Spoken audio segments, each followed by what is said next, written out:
अस्सलामुअलैकुम, welcome back to my channel life style with Urooj में। आज मैं आप लोगों के लिए कोई रेसिपी नहीं बल्कि एक टिप शेयर करने आई हूँ बिरयानी की।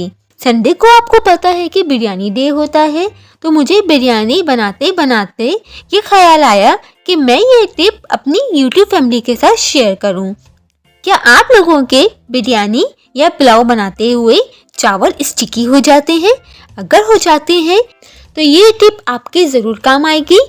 बिरयानी के चावल के लिए जब हम पानी बॉईल करते हैं तो इसमें नमक, साबुत गरम मसाले के साथ साथ 1 टेबल स्पून ऑयल भी डाल देते हैं। पानी उबालते हुए अगर उसमें 2 से 3 ड्रॉप वाइट विनेगर यानी सफ़ेद सिरका के ड्रॉप्स डाल दें और फिर चावल बॉईल करें तो चावल बहुत खिले खिले और बिखरे बिखरे बनते हैं। आई होप आपको मेरी टिप ज़रूर पसंद आई होगी और मुझे भी कमेंट में आप अपनी टिप से ज़रूर आगाह करेगा कि आप भी कौन कौन सी टिप यूज़ करते हैं। ऐसे ही मेरे चैनल को लाइक, शेयर, सब्सक्राइब और कमेंट करते रहिए। और अगर आपको मेरी वीडियो पसंद आई हो तो मेरे चैनल को लाइक, शेयर, सब्सक्राइब और कमेंट करना मत भूलिएगा।